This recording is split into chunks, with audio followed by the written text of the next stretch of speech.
بسم الله الرحمن الرحیم. به نام خدای آغاز میکنم که نامش بهترین و زیباترین نام هاست، کلامش برترین و شیواترین کلام هاست و یادش هم آرام بخش دل هاست. سلام و درود میفرستم بر حبیبش و سفیرش که رسول گل هاست، که محمد مصطفی است. اللهم صل علی محمد و آل محمد و عجل فرجهم.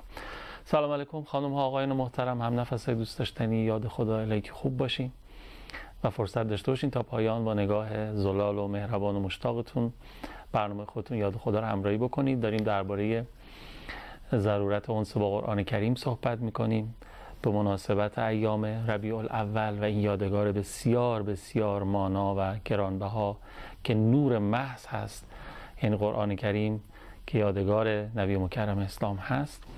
میشنویم و یاد میگیریم از حجت الاسلام المسلمین جلالیان عزیز که امشب هم قدم به چشم من گذاشتن. آقا سلام، خیر مقدم. سلام علیکم، بسم الله الرحمن الرحیم. سلام عرض میکنم خدمت حضرت عالی و بینندگان محترم برنامه. امیدوارم که در پناه قرآن باشیم هممون. سلامت باشید. هستم. خواهش میکنم. مصداق کامل کم گوی و گزیده گوی چون در. مخلص شما هستیم. ما اگر اجازه بدید داشت یادم میرفت یه خلاصه 1 دقیقه حدوداً از برنامه گذشته ببینیم و برگردیم و در خدمت شما باشیم. بسم الله. بفرمایید.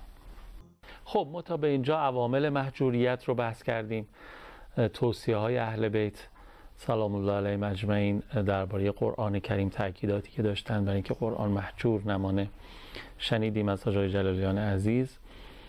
و تا حدودی جلسه گذشته تبعات و پیامدهای محجور ماندن قرآن کریم در جامعه برای فرد و اجتماع رو بحث کردیم و فکر میکنم که همین بحث رو ادامه بدیم.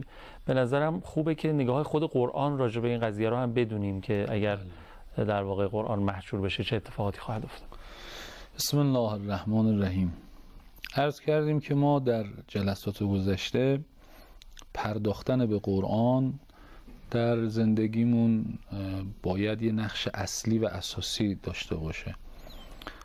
یعنی اگر قرآن در زندگی ما در حاشیه قرار گرفت و هر از گاهی، یعنی گاهی اوقات شب قدری رفتیم سراغ قرآن که قرآن سر بگیریم یا در مناسبتی سراغ قرآن رفتیم، اینا همه میشه مصادیق محجوریت قرآن.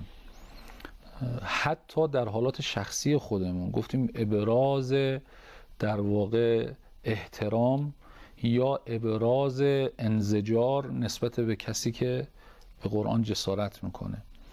خب باید بپردازیم به باطن قرآن دیگه، یعنی برای اینکه قرآن از محجوریت خارج بشه در جامعه و در زندگی فردی و شخصی، باید ببینیم که خدا اما چی میخواد، دستورات قرآنی و دستورات الهی چیست. حالا من 1-2 مورد رو از خود قرآن عرض بکنم. ببینید قرآن میفرماید که یک جامعه ممکنه در مسیر انحراف قرار بگیره. یک جامعه هم با حضور قرآن و با تفسیر اهل بیت از این قرآن در مسیر صعود و رشد قرار میگیره.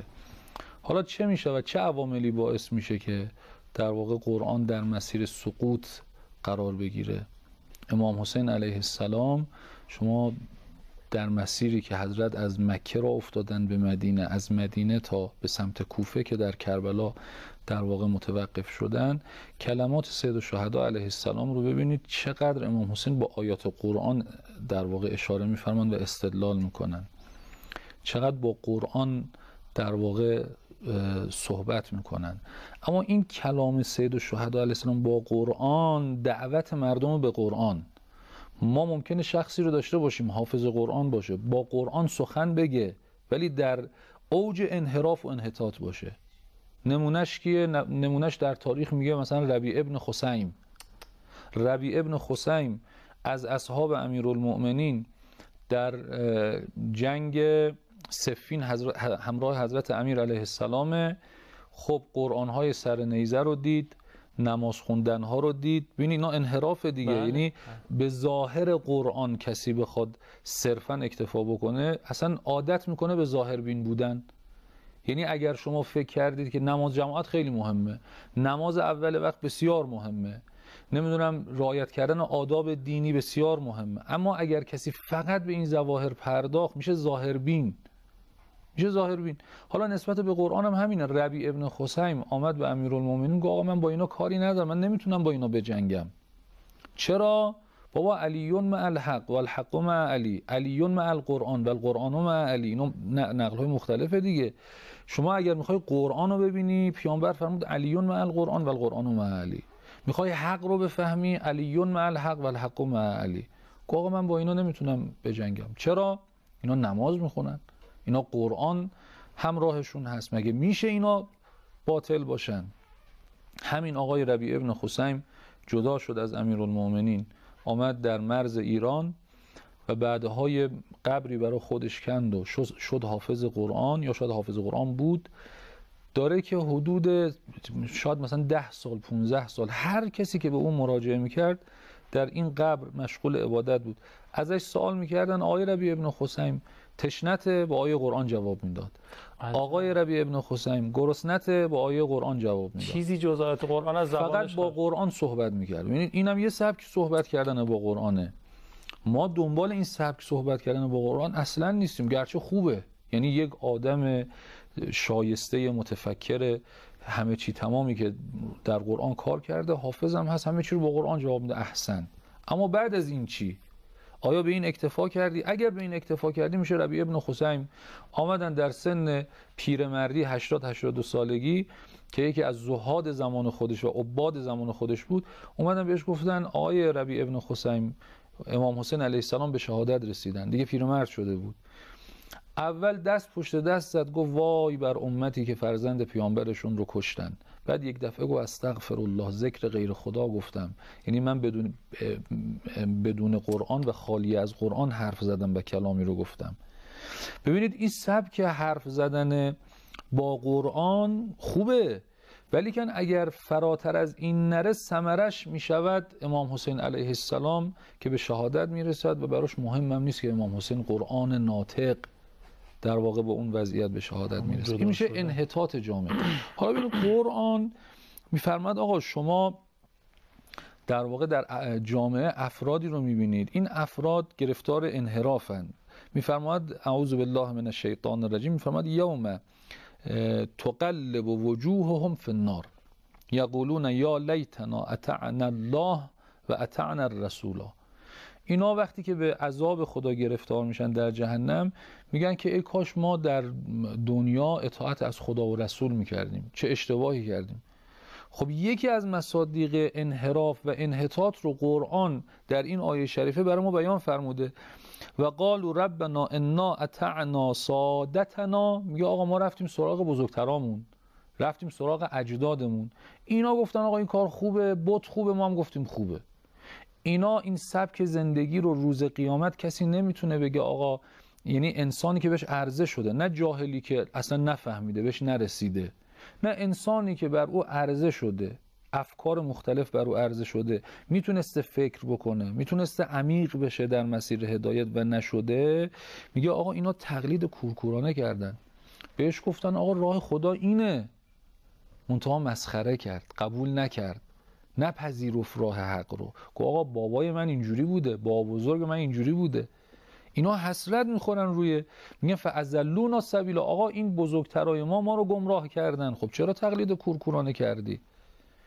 قرآن میگه این یکی از مهمترین عوامل در واقع انحطاط جامعه هست. اگه جامعه میخواد قرآنی بشه، تقلید کورکورانه تو اون جامعه باید جلوش گرفته بشه، نه تقلید عاقلانه. تقلید عاقلانه چیه؟ مراجعه غیر متخصص به متخصص. یعنی من از علم پزشک تقلید میکنم، میرم میگم آقا چه بکنم چون من تخصصی ندارم. من از علم مهندس عمران تقلید میکنم، همونطوری که از علم فقیه در فروعات دین، بله تخصص او در فروعات دین میرم سراغش، میگم آقا من اینجا شک بین 4 و 5 کردم، چه بکنم؟ میگه اینطور رفتار کن. ولی همون مجتهد اولین مسئله رسالش اینه، میگه شما در اعتقادات، یعنی اون مسائل عقلی، شما مجاز نیستی تقلید بکنی. توحید، نبوت، عدل، امامت، تمام عقلیات، اجتماعیات، مسائلی که تقلیدی نیست، میگه اینها رو خلاصه خودت برو فکر کن راجع بهش و تخصص پیدا بکن، ولی حالا تو مسائلی که مربوط به منه اینو احکام و اینها مراجعه به من بکن. لذا تقلید کورکورانه معناش اینه که ما میگیم آقا ما راجع به این مسئله نمیخوایم فکر بکنیم، راجع به این مسئله اعتقادی نمیخوایم تفکر بکنیم و چون تفکر نمی کنیم در مسیر انحطاط و انحراف گرفتار. بنده خدایی که طواف نمی کرد توی مسجد الحرام اشکادن چرا طواف نمی گفت، به ما گفتن همه چی با مدیر کاروانه. همه چی با مدیر کاروانه. آره. حالا یعنی ببینید واقعا بعضی از افراد هستن ها، یعنی همین الان هم گاهی اوقات من یه وقتی اوایل طلبگیم بود خیلی علاقه داشتم که حالا خدا توفیق بده آدم همیشه ملازمه با این مستحبات و اینا، ولی دوست داشتم بعضی از مستحبات رو انجام بدم. یکی از این مستحبات تو رساله ها هم هست تورک در رساله، یعنی وقتی برای تشهد میشینید روی پای در واقع راستتون کف پای چپ قرار بگیره، به یک طرف بنشینید. این مستحبه در تشهد. من یه مسجدی رفتم نماز و به این صورت نشستم، بچه تر از حالا هم بودیم، خلاصه یه آقایی پشت سر من گفت آقا چرا اینجوری نشستی، تو جوونی فلانی. گفتم آقا این مستحب تو رساله داره. و آقا گفتش که نه این مال افرادیه که پاشون درد میکنه. یه رساله بود اونجا رفتم آوردم گفتم آقا ببین تو رساله داره بحث احکام تشهد میگه مستحب به موقع تشهد اینطور بشینی. گفت نه آقا این اشتباه نوشته، این شما باید سالم دوزانو بشینی. هر چی ما گفتیم این قبول نمیکرد. حالا گاهی در بعضی از مناظره ها و بحث های اعتقادی انسان اینو درک میکنه، یعنی شما با یک کسی بحث میکنی دلیل عقلی و نقلی براش میاری، میگه آقا من اینو نمیتونم بپذیرم، من نمیخوام اینو قبول بکنم. یه افراد لجوجی بودن در زمان امام صادق نقل شده، در زمان حضرت رضا نقل شده که اینها لایک بودن، مادیگرا بودن، حالا هر تعبیری که اون زمان داشت. گاهی اوقات می اومدن با اهل بیت مناظره میکردن، با اهل بیت بحث میکردن. بعد حتی ابن ابوالعوجا میگه آقا من نزدیک شدم به اینی که بپذیرم، نزدیک شدم، انقدر امام صادق زیبا جواب میدادن یا خوب بحث میکردن. یا اون شخصی که محضر حضرت رضا علیه السلام رسید، صدای اذان بلند شد، آقا بلند شدن، داشت بحث میکرد، مادیگرا بود. آقا فرمودن که موقع نماز گفت آقا یه خورده دیگه ادامه بدیم من میپذیرم. آقا فرمودن من نمازم رو باید اول وقت بخوانم و حاضر نیستم با چیزی نمازم رو عوض بکنم.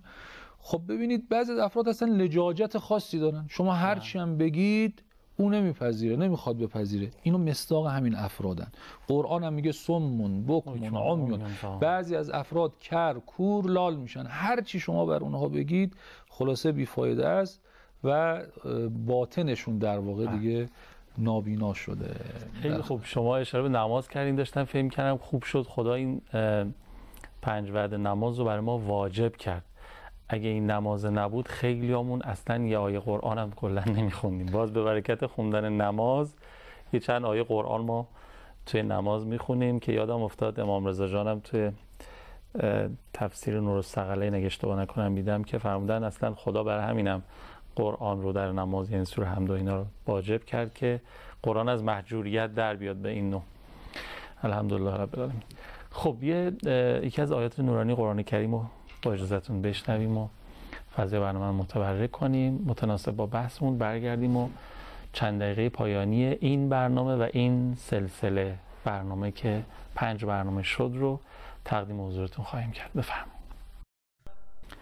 اللهم صل علی محمد و آل محمد و عجل فرجهم. من دیگه خیلی کم صحبت بکنم، توضیحات بیشتر رو آجای. بله حضرت رضا علیه السلام، من این حدیثی که شما فرمودید داشتم نگاه میکردم که امام رضا علیه السلام فرمودن که حالا متن حدیث رو نوشتم ولی مختصر عرض میکنم که گفتن آقا چرا خدا امر کرده سوره حمد رو؟ حضرت فرمودن برای اینکه قرآن متروک نشود و مردم ارتباط داشته باشند. بعد آقا آخرش میفرمایند لیس شیء من القرآن والکلام جمع فیه من جوامع الخیر والحکمه. چرا سوره حمد رو گفتن در قرآن بخوانیم؟ حضرت فرمودن به خاطر اینکه قرآن متروک نشه. حالا چرا سوره حمد یه سوره دیگری خونده بشه؟ فرمودن چون تمام خیر و حکمت در سوره حمد جمع شده. من حالا در آخرین دقایق این سلسله جلسات این روایت رو عرض بکنم. حالا ببینید بالاخره این قرآن عظمتی دارد که قابل توصیف نیست. ما هم که زبانمون الکنه، یعنی حالا این 5 جلسه‌ای که راجع به قرآن صحبت کردیم قطعاً نسبت به عظمت قرآن و بزرگی قرآن چیزی حساب نمیشه. اما خلاصه این مطالب و روایاتی که عرض کردیم، این فرمایش پیامبر به عنوان توصیه عرض بکنم. حضرت رسول صلی الله علیه و سلم فرمودن ان اردتم عیش السعدا. آقا فرمودن مردم اگر دلتون میخواد زندگی شما یک زندگی سعادتمندانه ای باشه، یعنی عاقبت به خیر بشید، عیش سعدا باشد، همیشه دعا بکنیم بگیم خدایا زندگی ما رو زندگی سعدا قرار بده، یعنی لحظه آخر ما با ایمان از این دنیا مفارقت بکنیم به عالم دیگه. و موت الشهدا، فرمودن موت شما و مرگ شما مرگ شهادت گونه باشد، یعنی اون ثواب، اون فضیلت، اون جایگاه. و نجات یوم الحسره، روز حسرت. یوم الحسره یکی از اسامی قیامته. همه حسرت میکشن روز قیامت. آدم خوبا حسرت میکشن که آقا ما میتونستیم بیشتر جمع کنیم. افراد گرفتارم حسرت میکشن که چرا رفیق بد گرفتم، چرا مسیر بد رفتم، چرا اطاعت آیاتش فراوانه دیگه، چرا اطاعت از خدا و پیامبر نکردم، چرا نمازمو نخوندم، چرا روزمو نگرفتم، چرا خمسمو ندادم، چرا هزارها حسرتی که در دل انسان میاد. آقا میگه اگه میخواید نجات یوم الحسرت شما باشد و ذل یوم الحرور، یعنی روزی که خلاصه بر سر شما آفتابی میتابد که هر شود خلاصه احساس گرما، احساس این سایه بر سر شما باشه. و الهدی یوم الضلاله، روز گمراهی باعث هدایت شما باشد. فدرس القرآن، فرمان برید قرآن یاد بگیرید. یعنی این چکیده تمام این مطالبی که عرض کردیم.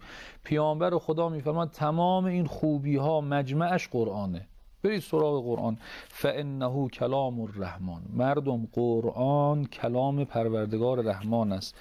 و حرز من الشیطان، و این مهمترین حرز از شیطان شما رو محافظت میکنه.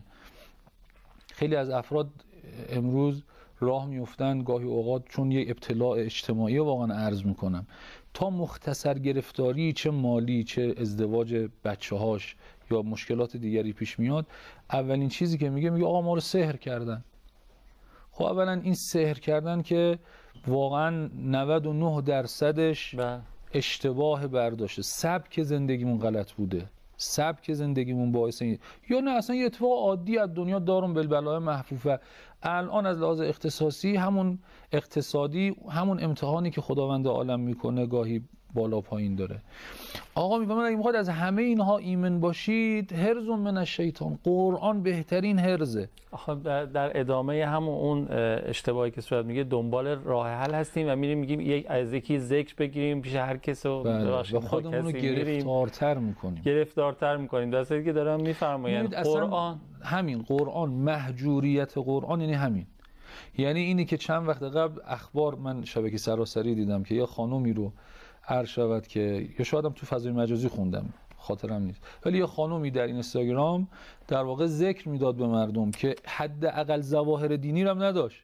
عجیبه. یعنی میشه بساط کاسبی برای عده‌ای. اون هیچی، اون بندگان خدایی که میرن پیش این افراد من نمیدونم چه فکر میکنن. میگه آقا شما مسیر رو داری اشتباه میری. بله حرز من الشیطان و رجحان من. میگه آقا تنها چیزی که میتونه بار شما رو سنگین بکنه قیامت، رجحان من المیزان، یعنی این بار سبکی که ما داریم این دنیا میبریم میتونه سنگینش بکنه قرآنه.